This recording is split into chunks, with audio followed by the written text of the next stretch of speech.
All right, here we are, day 4.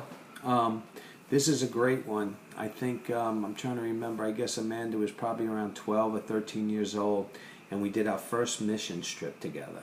And our mission trip was to New York, was to Brooklyn, New York, specifically the Jewish areas of Brooklyn.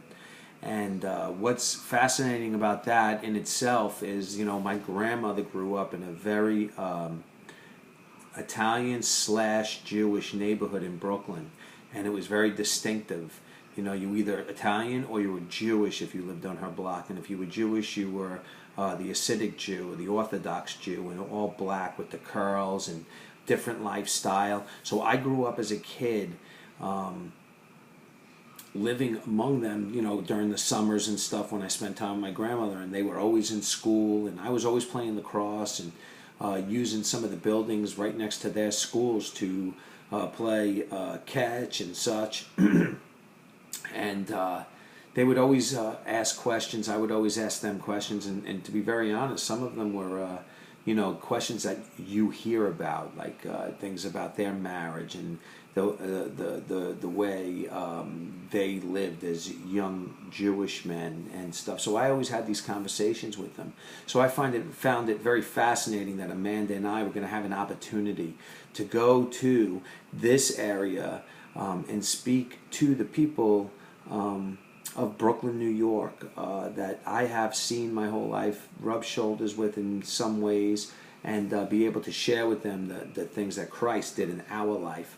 And the verse that, or the book that I studied very hard for this missions trip was Hebrews, because basically it's a book delivered to Hebrew people, first century A.D., and it was explaining to them that this was the Messiah that you guys have been waiting for. And he uses all of these Old Testament examples, does a beautiful job, who, by the way, I think was Paul, but we'll go there at another time. That's definitely another video.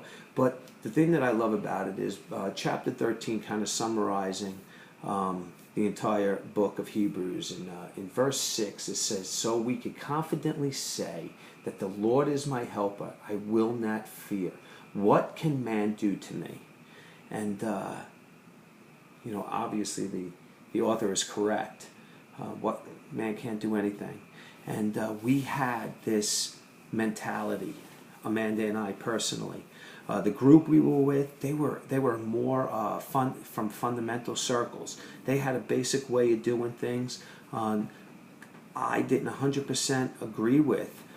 They loved the Lord and they wanted people to know the Lord, but the thing that was fascinating about me and Amanda is we kind of went on our own several times, and that's where we saw some fruit, because we didn't see any fruit as a group, and we didn't expect to really, because it's a very hard mission field.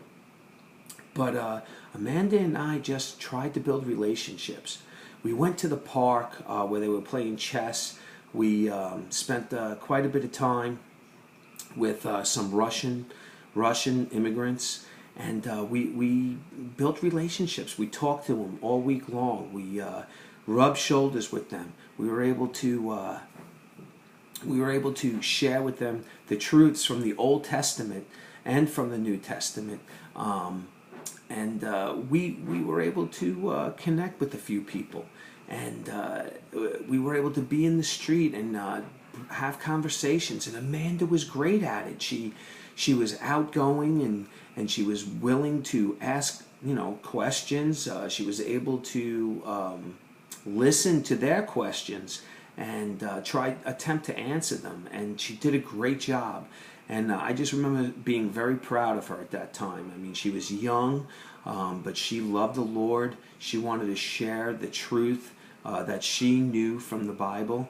And it was amazing to watch a child that was mine doing it. And just a very humbling and very proud moment. And that was, in my opinion, a very successful missions trip. We definitely roughed it up. We lived in tough situations as far as where we slept at night, air conditioning. I mean, we roughed it, and and we sacrificed, and boy, I love being in that position when the only thing you could really think about is God's grace in your life and what He's done for you, and then having opportunities to share that with others. So that's day 4. Amanda, very proud of you. Enjoyed our date tonight, our last date before you get married. Great evening, and once again, great story. I love you very much. I'll talk to you. Mwah.